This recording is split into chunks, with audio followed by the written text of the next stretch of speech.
एक ऐसा शहर जहां पर हर किसी की रातें रंगीन होती है। देखिए कैसे लड़कियां सड़क पर खड़ी होकर मजे दिलवाने के लिए खड़ी है, और यहाँ की लड़कियों को देखकर आपको जन्नत का एहसास भी होगा। और इस शहर में एक ऐसी होटल भी है जिसका एक दिन का किराया 6 से 7 लाख है। यहाँ के लोग कुत्ते बिल्लियां नहीं, शेर और चित्ते पालना पसंद करते हैं। और यहाँ के एटीएम से पैसे नहीं बल्कि सोने के बिस्किट निकलते हैं। सच में यहाँ पर पैसे की बारिश होती है। जी हाँ दोस्तों, ये है सबसे ज्यादा चमत्कारिक शहर जिसका नाम है दुबई। दुबई को आज के दिन सपनों का शहर कहा जाता है। जानते हैं क्यों? क्योंकि यहाँ पर सपने सच होते हैं। यहाँ पर सब कुछ परफेक्ट नजर आता है और ये हद से ज्यादा खूबसूरत शहर है, तभी यहाँ लाखों की संख्या में लोग आते हैं। दोस्तों, आपको जानकर आश्चर्य होगा कि दुबई की 80% से ज्यादा आबादी विदेशी नागरिकों की है और दुबई में मात्र 20% आबादी ही स्थानीय लोगों की है। और विश्व की सबसे ऊंची इमारत दुबई में बनाई गई है जिसका नाम बुर्ज खलीफा है और इस इमारत में 164 फ्लोर है। इसकी ऊंचाई 2766 फीट है और आज के दिन इस बिल्डिंग को देखने के लिए करोड़ों लोग दुबई आते हैं।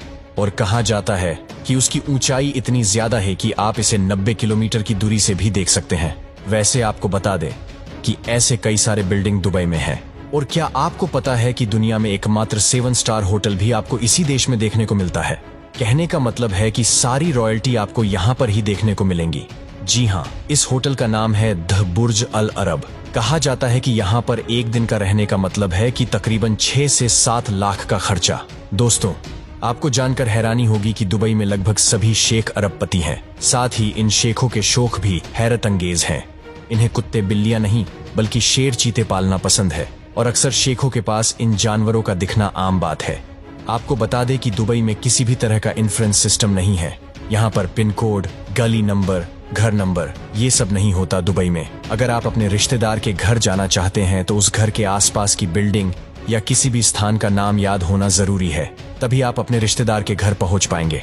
दुबई में आपको कई ऐसे एटीएम देखने को मिल जाएंगे जिनमें से करेंसी निकलने की बजाय सोने के बिस्किट निकलते हैं।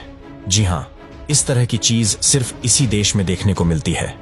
कहा जाता है कि यहाँ के लोकल लोगों के पास पैसे ही इतने हैं, इसीलिए वो सब यही काम करते हैं। दुबई में अगर आप अल्कोहल पीना चाहते हैं तो उसके लिए आपको सरकार से लाइसेंस लेना पड़ेगा। यहाँ तक कि दुबई के घरों में नशीला पदार्थ रखने के लिए भी लाइसेंस की जरूरत पड़ती है। और साफ साफ कहा जाता है कि अगर आपको मस्ती करनी है तो मनाही नहीं है, लेकिन आपको परमिशन तो लेनी ही होगी।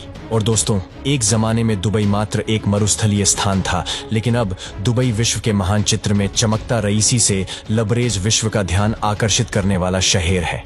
तभी तो कहा जाता है कि दुनिया में सब कुछ संभव है। आज यहाँ की सबसे ज्यादा अर्निंग जो है वो सिर्फ और सिर्फ टूरिज्म से ही आती है।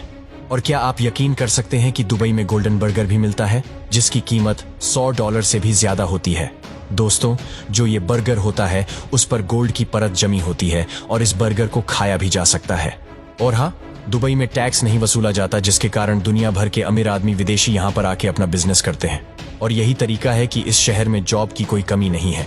जी हाँ, बड़े बड़े बिजनेसमैन यहाँ पर आकर अपना काम करते हैं। और क्या आपको पता है, दुबई की पुलिस को दुनिया की सबसे रिचेस्ट पुलिस कहा जाता है।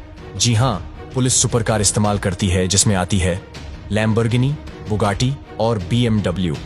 और दुबई रेगिस्तान के बीचों बीच बना हुआ है, लेकिन जो दुबई के मॉल्स है उसमें बड़े बड़े स्नो रूम्स बने हुए हैं जिसे वहाँ के लोग दुबई में रह के ही स्नो का मजा ले सकते हैं। दुबई में एक पाम आइलैंड भी है जो सबसे बड़ा आर्टिफिशियल आइलैंड है और दुबई के पाम आइलैंड को दुनिया का 8वां अजूबा भी कहा जाता है। और जहाँ पर लोगों को सोना पहनना पसंद होता है, वही दुबई के लोगों को सोना चढ़ाना पसंद है।